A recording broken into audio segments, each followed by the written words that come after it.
माझ्या गोष्टीचं नाव आहे कोल्हा प्राणाला मुकला. मी तुम्हाला आज ज्या कोल्ह्याची गोष्ट सांगणार आहे तो अहंकारी कोल्हा आहे. अहंकार म्हणजे गर्व, खोटा अभिमान.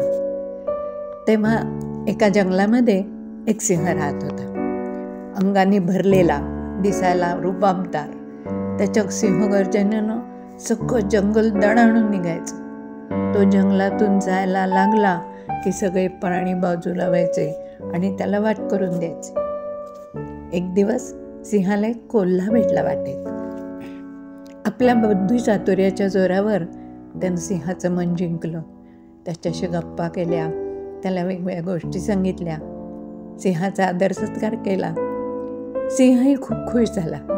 त्यांनी त्याला म्हटलं की किती छान आहेस तू. आणि मग दोघांच्यामध्ये एक मित्रत्व निर्माण झालं. ते एकमेकांचे मित्र झाले. काही दिवसांनी अगदी गाढे मित्र झाले. असे दिवस जायला लागले. तसा कोल्हा त्याच्या मनाशी विचार करायला लागला की सिंहासारखा एवढा मोठा जंगलाचा राजा माझा आदर सत्कार करतो, त्या अर्थी मी निश्चितच मोठा आहे, बलवान आहे. कोल्ह्याच्या मनामध्ये असा अहंकार जागा झाला.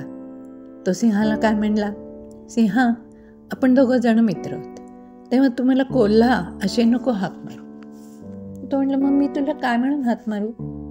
सिंहानं आपलं निर्विकारपणे विचारलं. ते मी कसं सांगू? तूच एखादं चांगलं नाव शोधून काढ आणि त्या नावानं मला हाक मार. कोल्हा म्हणला, हे पहा कोलोबा, तू हुशार आहेस, तू बुद्धिमान आहेस आणि तसाच तू चतुर पण आहेस, तेव्हा बुद्धिमान कोल्हा असे मी तुला हाक मारीन. मग तर झालं. सिंहानं त्याच्याकडे पाहिलं आणि कोल्हा त्याला म्हणला, वा वा सिंहा, तू तर माझ्यासारखा बुद्धिमान बनत चाललास. तू निवडलेलं नाव मला आवडलं बरं का. याच नावानं तू मला हाक मारत जा. कोल्ह्यानं सिंहाची स्तुती केली आणि सिंह कोल्ह्याला बुद्धिमान म्हणाला. मग हळूहळू तो बुद्धिमान कोल्हा या नावानंच त्याला हाक मारायला लागला. थोडे दिवस गेले. कोल्ह्याला ते पण नाव आवडेनासं झालं.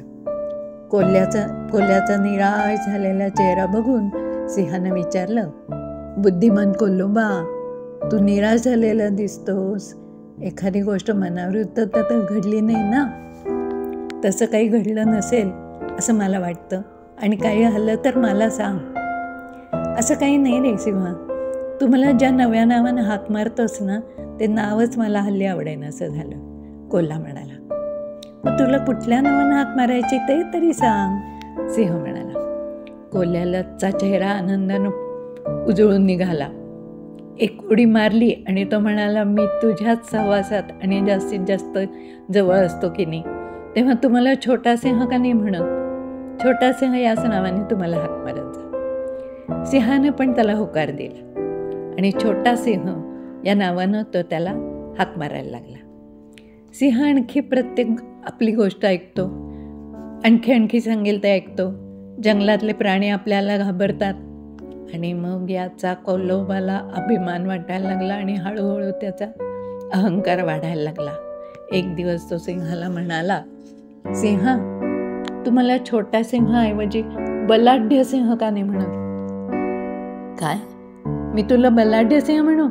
सिंहानं आश्चर्याने विचारलं. सिंहा, तुझ्या इतके जंगलातले सगळे प्राणी मला घाबरतात, तेव्हा आजपासून तुम्हाला बलाढ्य सिंह अशा नावानं हाक मारायची.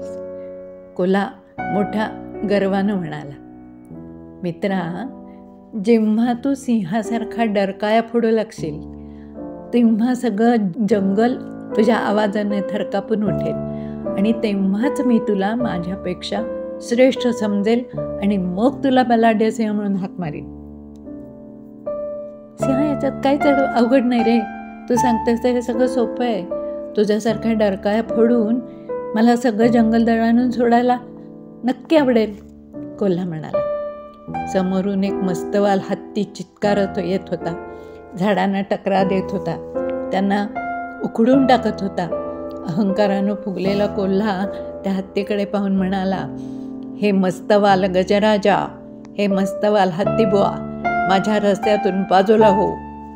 हत्ती आपल्या मस्तीतच पुढे पुढे येत होता. त्यांनी कोल्ह्याला सोंडेमध्ये पकडलं आणि गरा गरा गरा फिरवलं आणि लांब भिरकावून दिलं.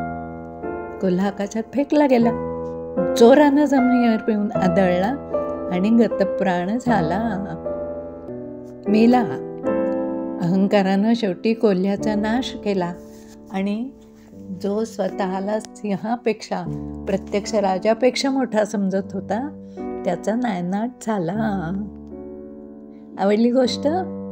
म्हणून कुठल्याही छोट्याशा गोष्टीमुळे अहंकार होऊ देऊ नका, फुशारक्या मारू नका. आपण कोण आहोत, आपण कसे वागतो ह्याच्याकडे लक्ष द्या, असं लेखकांनी ह्याच्यातून सांगितलंय आपल्याला.